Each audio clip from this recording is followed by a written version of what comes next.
Ever feel like the crypto world is speaking a totally different language? Don't worry, you are definitely not alone.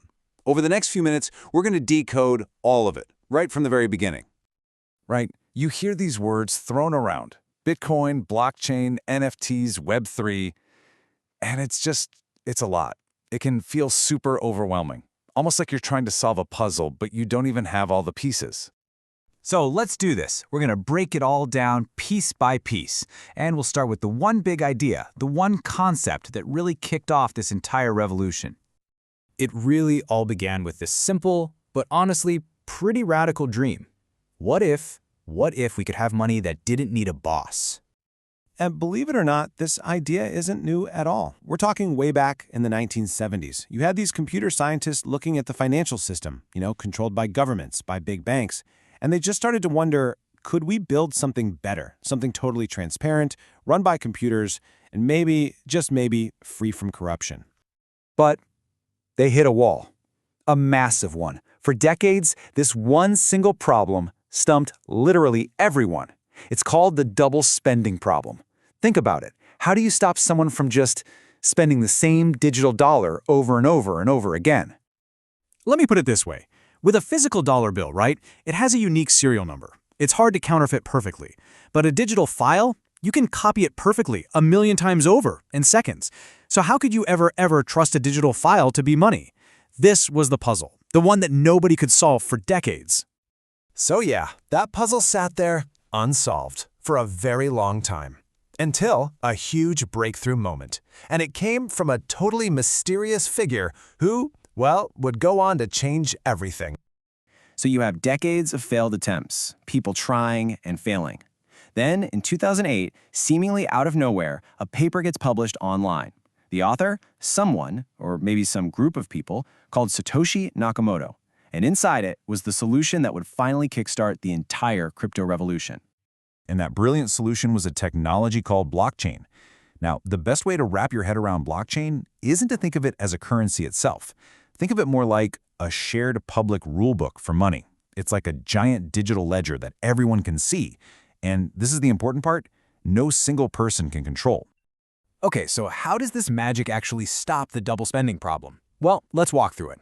So first, someone proposes a transaction, like I'm sending you 5 coins. Then, this huge global network of computers all race to check it out and make sure it's legit.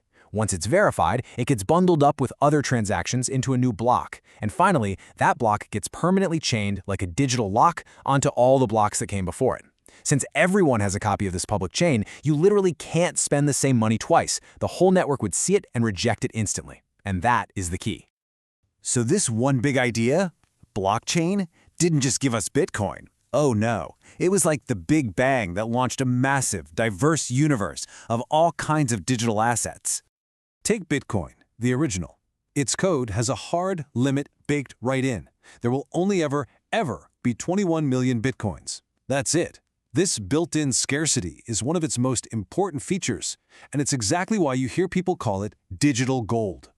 In the scale of this whole new world, it is absolutely staggering. I mean, at its peak, the total market value of all cryptocurrencies hit around $3 trillion. To put that into perspective for you, that's about the size of the entire economy of a country like India. It's huge. Now, while Bitcoin was the one that started it all, and it's still the big one, it inspired literally thousands of other projects. You had Ethereum come along, which added all these new capabilities, and now there's this whole ecosystem of what we call altcoins, and each one is trying to do something a little bit different. The tech didn't just stop at money either. It started solving other digital problems. Take NFTs, non-fungible tokens. They use that same blockchain idea to solve the problem of digital ownership. An NFT acts like a unique digital certificate of authenticity, proving that you own the original piece of digital art or collectible. It's like owning a rare one-of-a-kind trading card, but for the digital world. Okay, so with all this value flying around, we have to talk about a really critical topic, investing. And here, we really need to separate the hype from the reality.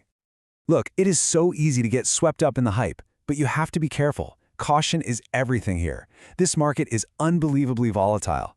You've got to avoid making decisions based on FOMO, that fear of missing out. Honestly, the smartest way to approach this is to see it as a high-risk, long-term thing, not some get-rich-quick scheme. And the #1 rule, never ever invest more than you can truly afford to lose. But really, the vision here is so much bigger than just finance. Those same core ideas, decentralization, user ownership, are now being aimed at an even bigger target, the internet itself. And that's the whole idea behind this thing called Web3. Just stop and think for a second about the internet we use every day. When you post a photo or write a comment or share something, who really owns and controls that data? Let's be honest, for the most part, it's not you. It's the giant tech companies whose platforms we're all using. And that is the fundamental problem that Web3 is trying to solve. The idea is to use blockchain technology to shift the power, to shift control away from the corporations and put it back into the hands of individuals. The ultimate goal? An internet where you, not some company, have true ownership over your digital identity and everything you create online.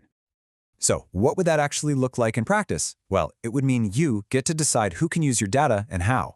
It would mean having a real right to forget, the power to actually permanently erase your information. And it could mean that creators could finally make money directly from their work without some giant platform taking a massive cut. It's a really bold vision for a more fair, more user-focused internet. So look how far we've come. We started with this radical dream about money back in the 70s, then we got the huge tech breakthrough with Bitcoin, which led to this sprawling universe of digital assets, and now it's evolved into this grand vision for the future of the internet itself. This story, you can tell, is still being written. Which really leaves us with the billion or maybe trillion-dollar question. Are we looking at the dawn of a new, better, fairer internet? Or is this all just one massive digital bubble that's doomed to pop? That right there is the debate raging at the heart of the crypto world today. And honestly, only time is going to tell.